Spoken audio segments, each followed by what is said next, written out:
We believe that when credit rates stabilize, the overall financial situation vis-a-vis growth targets should improve markedly.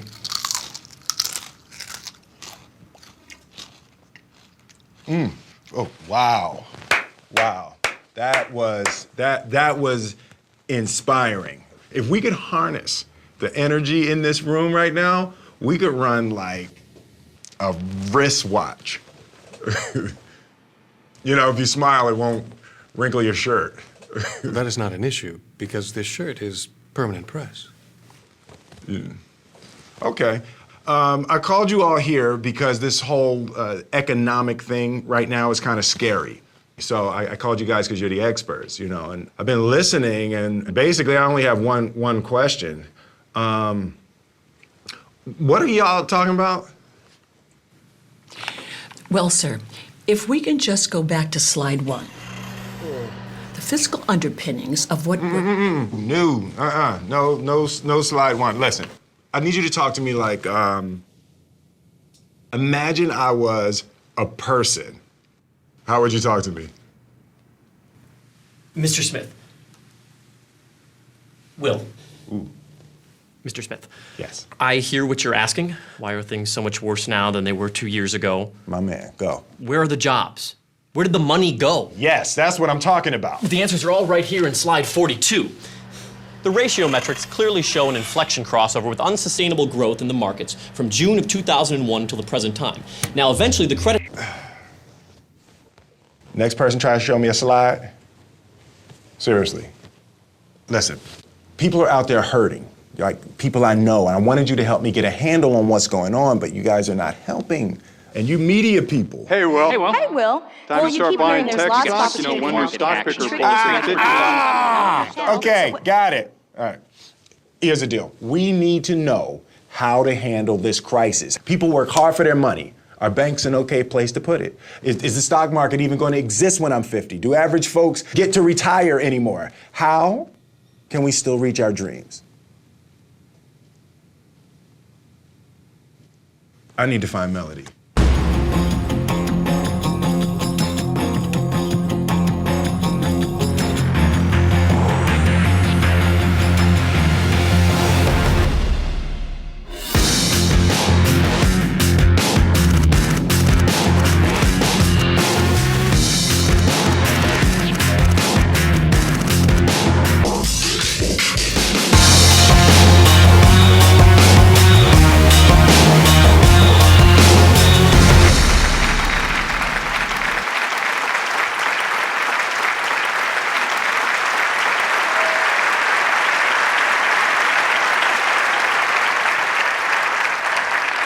Can you imagine a life in which money did not cause you any worry or confusion or anxiety? A life in which you are in control of your money and your money is not in control of you.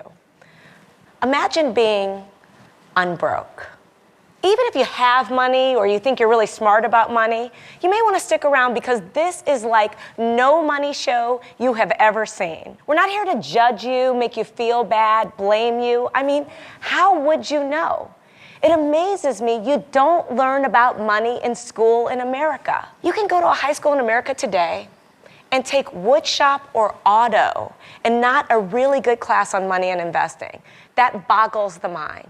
It always leads me to wonder who is whittling furniture in their spare time. We've all been handed the keys to our financial futures, and no one has given us driver's ed. So let's get started.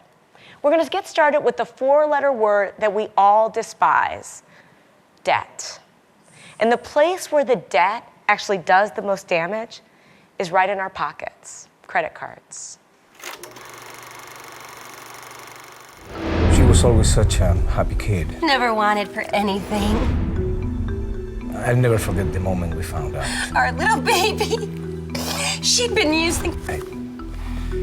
She's been using credit cards. The hard stuff. 22, 24% interest.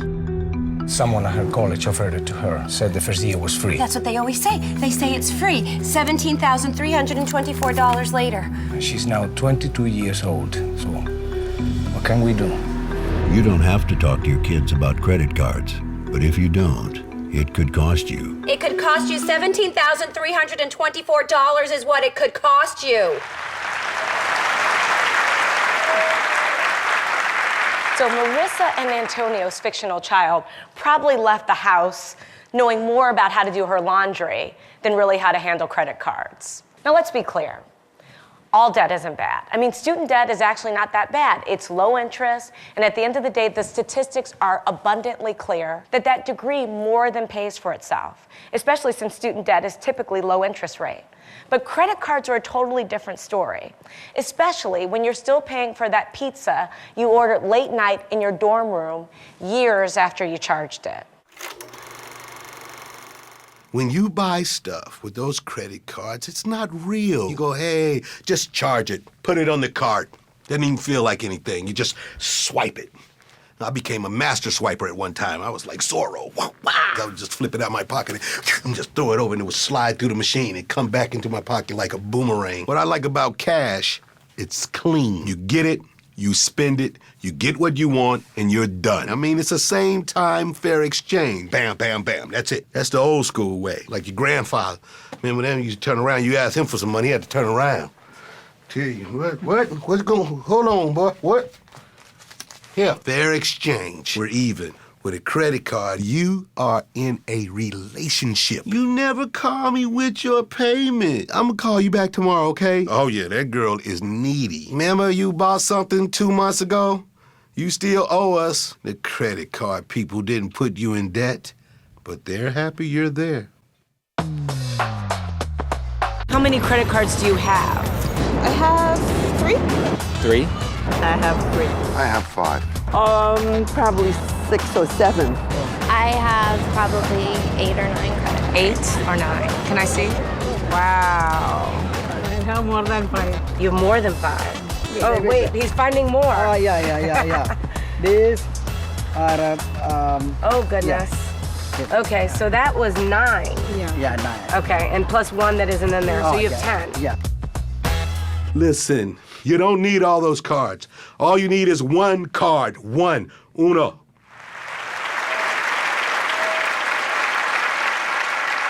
The average American family has $10,000 in credit card debt. Not on 1 card, but 5. Now here's the thing. If you have a high interest rate on those 5 cards, and you've got that $10,000 in debt, and you pay only the minimum payment, it will take you 58 years to pay off the $10,000. Now imagine, you're just graduated from high school, you're going to college, you need a laptop, you've got your first credit card, you put the laptop on your credit card, it's $1,000, and you're thinking to yourself, the minimum payment is $20 a month. I can afford that, no problem. The only issue is that, again, with that high interest rate card, if you are only paying that minimum payment, it'll take you about 19 years to pay off the laptop. So you'll be going to your 15th college reunion when the laptop is paid for. And instead of $1,000, when you throw in all that interest, it's about $2,000. So credit cards do a lot of damage. Why did everyone buy unaffordable houses? They say it's all because of subprime mortgages. The name says it, subprime. There's no such thing as subprime rib. No one's going to eat that. Subprime mortgages. Basically, that's a mortgage that the bank gives someone who would be better off staying in an apartment, 6-bedroom, 5-bedroom house. You know good and well that you are a studio apartment type person. Now, how did they start this whole thing with the subprime mortgage?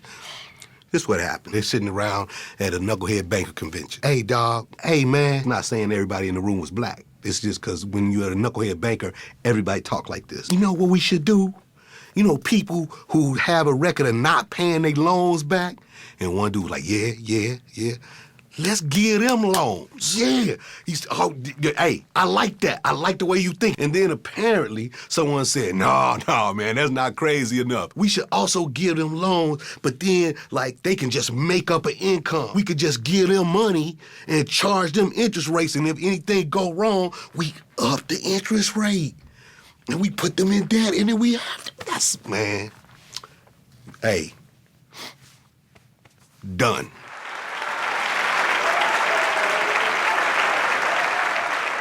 We all know that subprime mortgages just didn't work out that well, and a lot of people really got hurt.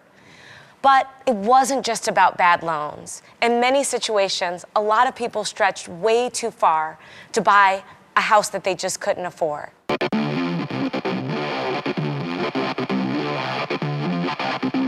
Do you think you spent 40% of your paycheck a month on your house, 50%, 60%? 40%. 40%. And what percentage of your income are you spending? Too much. Probably got half. Half? Yeah. Throw everything in, insurance and upkeep, all that. What percentage is it? Does that include like electricity and I mean things of that nature? Yeah. More than half. Yeah, I'd say probably like 60%. So how much is the right amount? For most people, their houses are their biggest asset. And yet, no one's really given us house rules in terms of how to actually even buy a house. Yo, yo, welcome, what's up, y'all? Coming to my crib!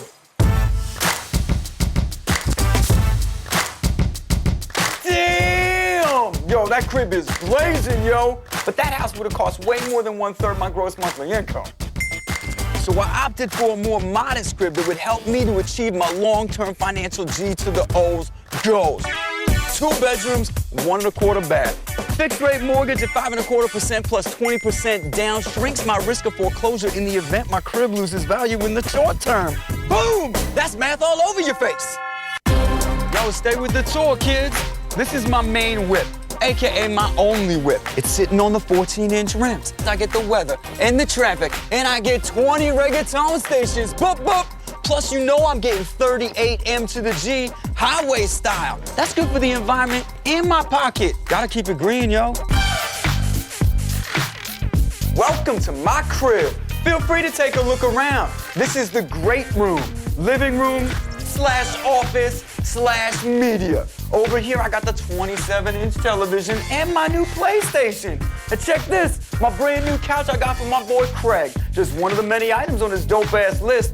Keep this, that is genuine velour right there, 100%. And this couch, not to brag, is also a bed.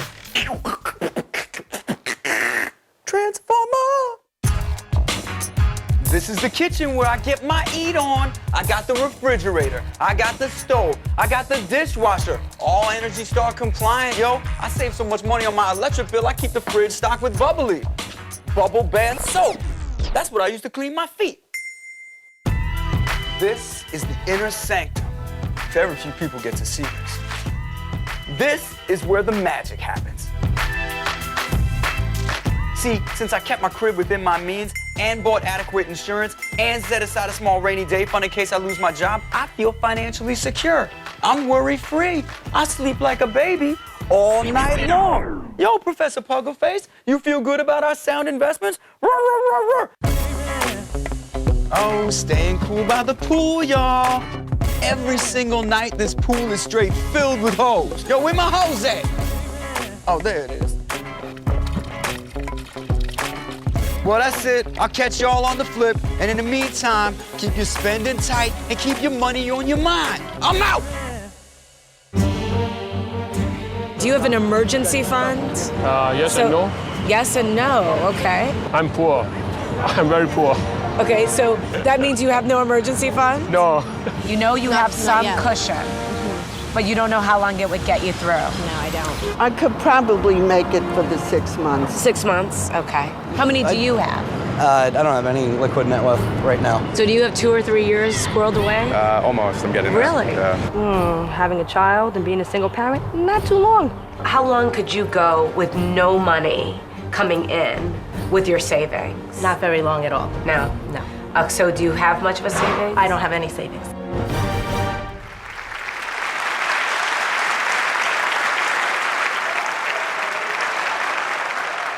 So no savings, no kidding. Many people out there are living paycheck to paycheck. But there's one thing that we know about this financial crisis. If there's one lesson that we've learned, is that everyone needs a safety net. No one is immune from the rough patches that occur in life. Anyone could lose their job. Anyone could break a leg. That's why you need an emergency fund.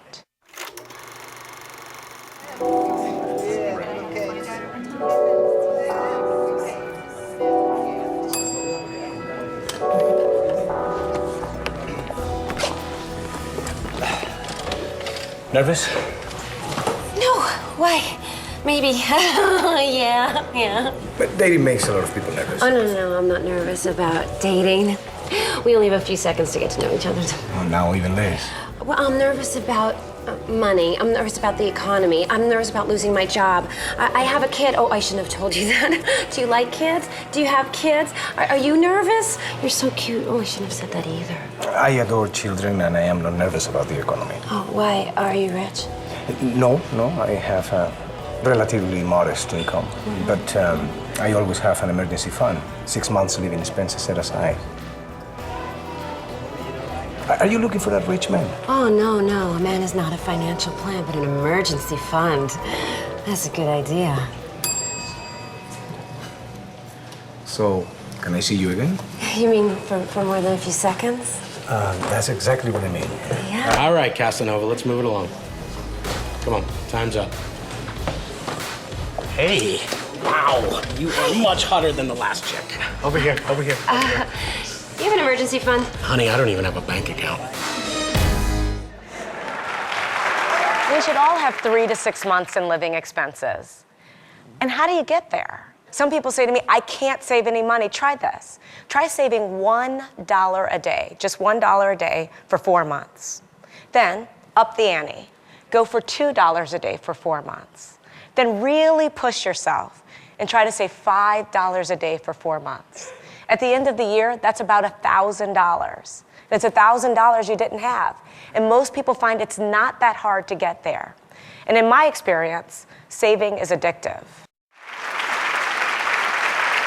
Okay, so let's recap. 1 credit card is all you need. And you've got to get rid of that debt because it's like a noose around your neck. Second, you've got to buy a house that you can afford. Don't stretch. Don't push the envelope there. Thirdly, you've got to have that emergency fund in cash that you can get to easily in a bank or wherever, but it's available to you very, very fast. Now, I'm going to say something that may scare some people. Stocks and bonds. Do you know what a stock is? A stock is part ownership of a company. You own some stock, you own a percentage of the business. What's a bond? That I'm not sure on. What about a bond? Could you give me a definition of a bond? No?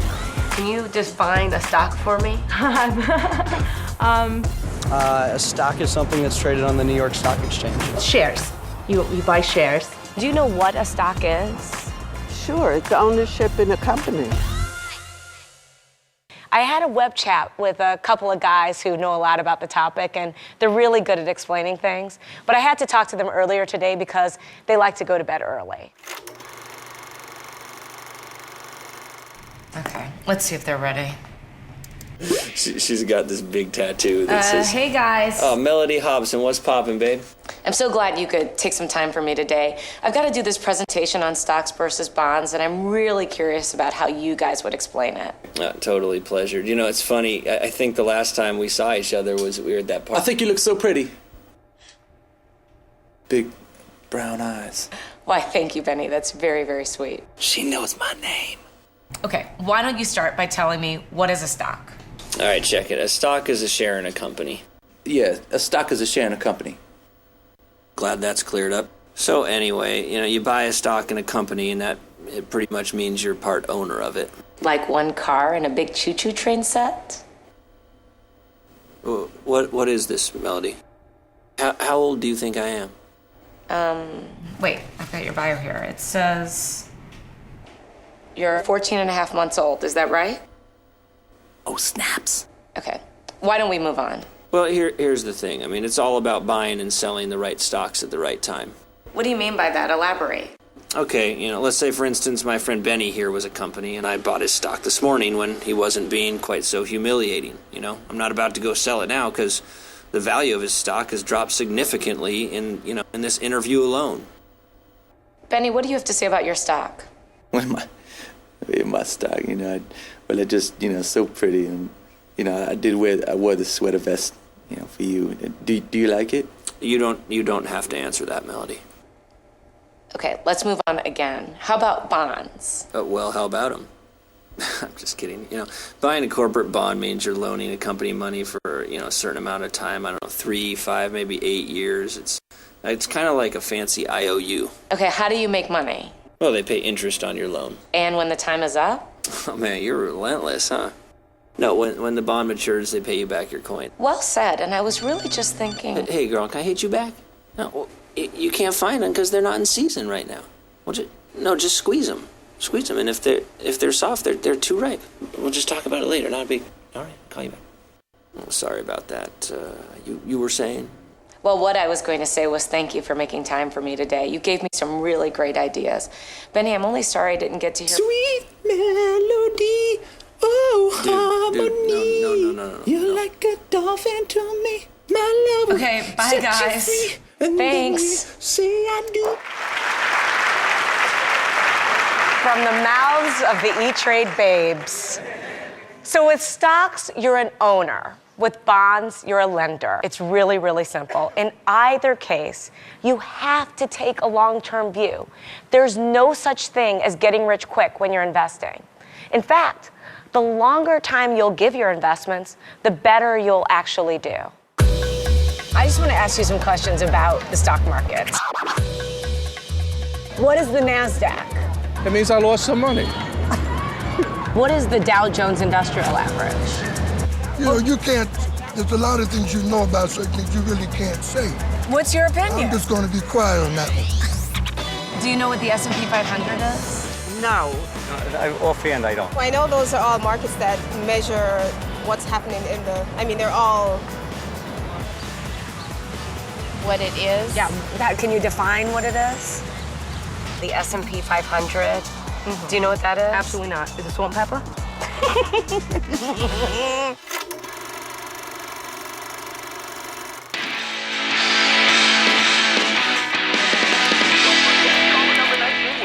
Tickets to the Jonas Brothers. They're so hot. And with the stock market just closing, it's time to check in there. On Wall Street, the Dow Jones Industrial Average gained blah, blah, blah, blah, blah. While the S&P 500, blah, blah, blah, blah. Did you guys hear that? And the NASDAQ, blah-diddy, blah-diddy, blah, blah. Sounds normal to me. Who knows what that stuff means? We do. Those are stock market indexes. Whoa! I love you guys so much! Thanks. Anyway, the Dow, the S&P, and the NASDAQ indexes tell you how American companies are doing. So, you guys are into that stuff, huh? Tell me what the Dow means. That's the one you hear about the most, but all three are measures of how well businesses are doing. The Dow looks at just 30 of the biggest names: Boeing, GE, Home Depot. Cool. But not as cool as the S&P, which gives a way more complete picture. 500 of the most important companies like Walmart, Johnson & Johnson, and Disney. The S&P is the one the financial pros listen to. Yeah, totally. Not so fast, bro. The coolest and newest companies, that's what the NASDAQ is for. Apple and Google. Yeah, I only use those all the time. Well, that's why those numbers on the news are so important. When they're going up, that's good for everyone. Stronger companies means more jobs and more cool stuff. Right. Thanks, guys. I get it now. Are they gone? Yeah.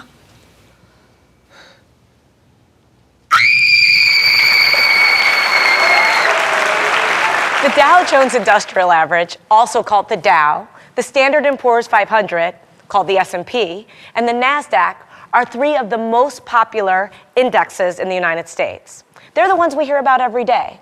But you should know there are indexes for bonds, there are indexes for stocks in other countries. I mean, in Great Britain, they have the FTSE, in Japan, they have the Nikkei. There are lots and lots of indexes out there. And when the markets aren't going well, sometimes people get very grouchy.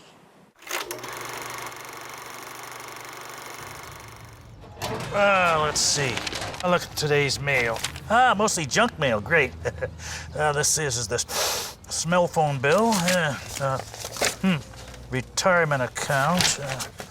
Let's see. Oh, what's this? A coupon for house cleaning? Yuck, who would do such a thing? Excuse me, I think you dropped this. Well, maybe I meant to. Well, I can't help but notice that you have a retirement account. Oh, what's it to you, Miss Nosy? I just think investing for your future is a really smart idea. Huh, who do you think you are, some kind of financial expert? Of course I'm saving. How else am I going to spend my golden years in the squalor I so enjoyed?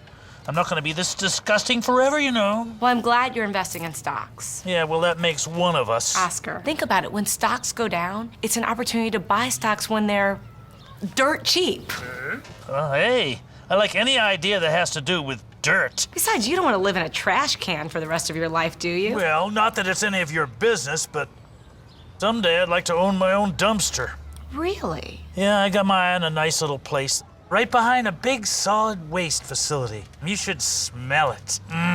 That's the dream, anyway. And you have plenty of time to make it happen, but if you don't have stocks in your overall portfolio, it's going to be harder to reach that goal. I got a trash can full of stocks. You do? Let me see. Oh, Enron, WorldCom, Washington Mutual, Lehman Brothers. Ugh. You trying to tell me that these stocks worked out? Okay. Individual stocks sometimes go down, sometimes all the way down like these.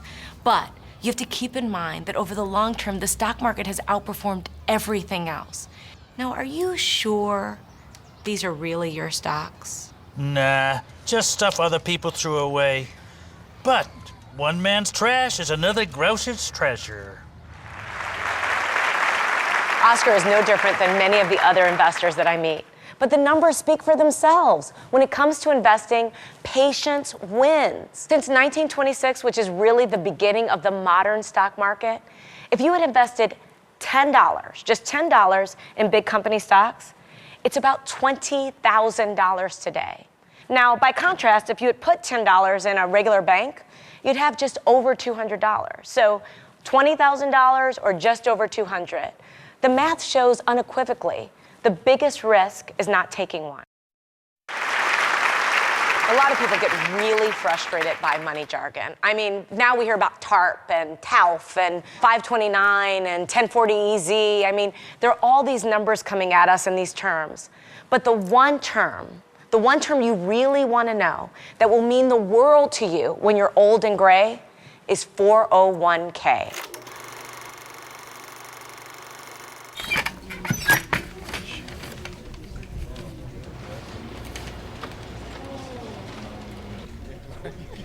Dude, aren't we supposed to go to that 401k meeting?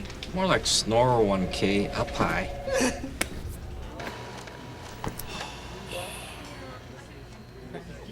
Hi. We're here to make the 401k presentation. Oh, okay. Really? Really? Thank you.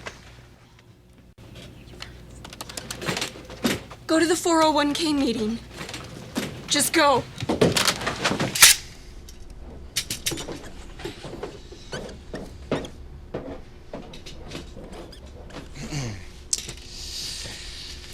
Greetings and salutations. Nice turnout. Yeah, hi, everyone. I'm Christian Slater, and this is the lovely Rosario Dawson. Good morning. Good morning. It's great to see so much excitement for retirement planning. Well, HR sent us here to talk to you about your retirement program, and I'm sure you have a lot of questions, so let's just get started. I have a question. Are you single? Great, break the tension. It's a good way to get started. But we really want to talk 401k. So, does anyone have any questions about their retirement program? Yes, I have a question about my retirement. Christian Slater, will you marry me? Because I'll retire tomorrow. Climb you like a tree. What? Phew. Wow, thank you very much. Okay, does anyone have a question about their retirement plan that's actually about their retirement plan? Okay, I see where the room is at, so why don't we make a deal? You guys can ask us personal questions, but only if you pair them with 401k questions. Does anyone have any 401k questions?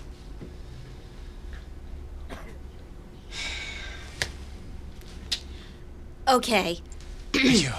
Why is it important to participate in a 401k plan. Fantastic. And can we see your abs? 401k is a great investment vehicle because your money goes in before taxes, so it grows much faster. Okay, next question. Why should I put all of my retirement money into a 401k when the stock market has been so crappy lately? That's a great question. Very good. And how do you keep your smile so bright?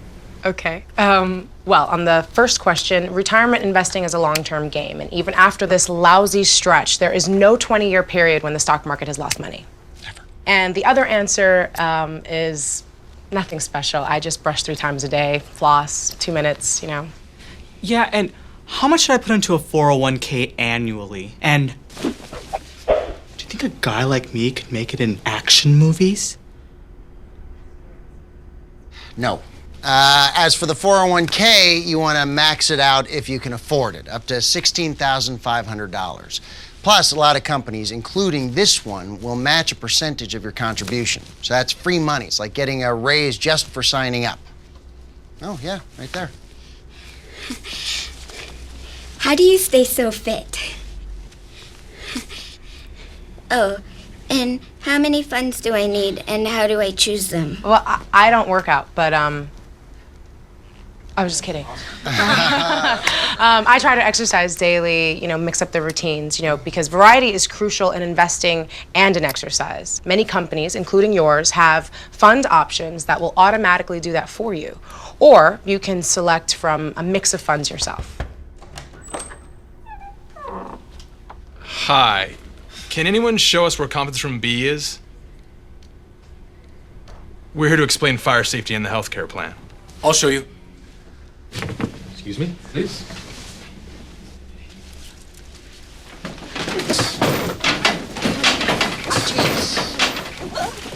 Hate it when they show up. I gotta go too. See ya. Bye. Christian was great. Clean up, guys! So here's why I like 401k plans. You're contributing pre-tax dollars, which means a lower tax bill. You're also allowing that money to grow and compound tax-free. And that does that until you take it out when you retire. Now then, there's also the great thing that it's automatic. There's no forgetting. It comes right out of your paycheck. I also like the company match. I mean, what's not to like? It's free money. And if you don't take it, that's crazy in my mind. Besides the fact that when you think about it, let's just say your company matches 50 cents on the dollar. That's a 50% return. You don't even get that in the stock market on a regular basis. Now, lastly, this is one that's really, really important. If you don't have a 401k plan and you have no other source of retirement, you can fall back on Social Security, which is a really great thing. However, the average Social Security check in this country is about $1,100 a month. So if that is your sole source of retirement income, you're living pretty close to the poverty line. Here's a big dilemma that many people ask me about. Should I save for my own retirement or save for my child's college education? And it's a very, very good question. When you take an airplane, they give you the emergency announcement, and they say, if the oxygen mask drops, help yourself first, then the person next to you. Well, the same rules actually apply when it comes to saving for retirement. Make sure you're buttoned down and squared away, and you're all set. Then you can think about helping someone else with their college expenses.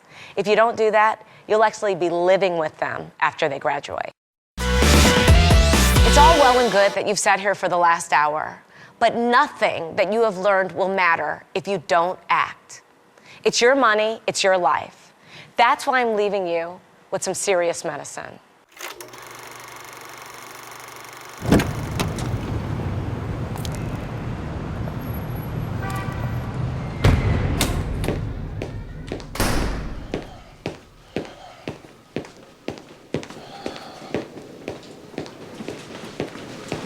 Enough. Finito. Basta.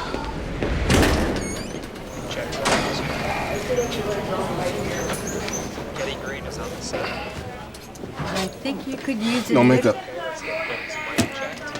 I got your book. I've been meaning to read it. Yeah, me too. Quiet, please. We're back in 4, 3. And those foreclosure numbers once again in the headlines. Fortunately, Getty Green is at our help desk to help us all understand how to cope. Getty, what's the good word? I don't have to tell you, things are bad. Everybody knows things are bad. Everyone's out of work or scared of losing the job they have. A month of health insurance costs more than a month of rent, and people can't afford their rent. We know the stock market's a roller coaster, and we owe all of our money to China. And Social Security has no more future than a rotary telephone because we watch our TVs and surf the net, and some blogcaster or newscaster tells us these things as if that's the way it's got to be. So we sit and say, please just let me have my cell phone and my cable and my Wi-Fi high-def 50-inch flat panel and leave me alone. Well, I'm not going to leave you alone. Because guess what? I'm broke too. Me, Getty Green. I'm just like you. I thought I was special. Didn't think I had to follow the basic rules. And neither did you, and neither did Wall Street, and neither did the government. And here we are, all as broke as hell. Well, I don't know what to do about the recession, or the bailouts, or the insane price of even a decent bottle of bourbon. Hell, I don't know what to do with my own checking account. My monthly bills are outrageous. Savings? I couldn't buy a bean burrito with my savings. I got my third house by remortgaging my second house, and to get that, I remortgaged my first. Long story short, I'm sleeping in my car until the lease runs out next month. I'm serious. I've lost everything. I'm lost. But I'm going to figure out what to do. And I'm going to do it. And so are you. Yes, you are. And it starts with a statement. You've got to say, I'm broke as hell and I'm not going to take it anymore. You heard me. Now, I want you to get up right now and find someone to tell. The more people, the better. And what I want you to do is I want you to yell. Yell, I'm broke as hell, and I'm not going to take it anymore! That's right! You're going to put regular gas in your car. You're going to compare loan and credit card rates before committing. You're going to pay those credit cards off every month. You will buy stocks when they're cheap. You will save for your future. You will live within your means. But first, you've got to say, I'm broke as hell, and I'm not going to take it anymore. We'll figure out what to do about the credit crisis and the energy crisis and the mortgage crisis. But right now, get up and shout it out. I'm broke as hell, and I'm not going to take it anymore. I'm broke as hell, and I'm not going to take it anymore. I'm broke as hell, and I'm not going to take it anymore. I'm broke as hell, and I'm not going to take it anymore. I'm broke as hell, and I'm not going to take it anymore. And then, for the love of all that is holy on this earth, please, go and buy my books. I need the money.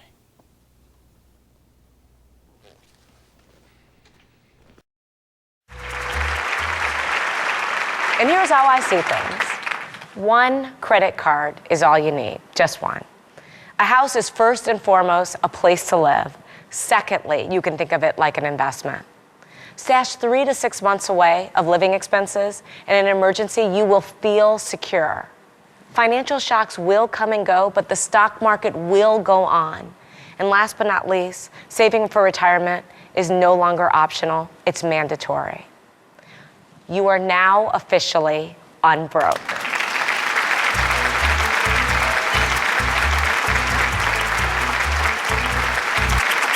You don't need all those credit cards. One credit card, that's all you need. That's all I'm trying to tell you. Am I right, Mel? Mel. I'm over here. Where'd I come from? That was magical. We the yin and the yang. See, that's the thing. Am I about it. yin or yang? Cagney and Lacey. No. We like Batman and Robin. I'm Robin. Are we on Yeah, board? well, yeah, just because I don't want to be a guy named Robin. You're a dime, and I'm a dollar.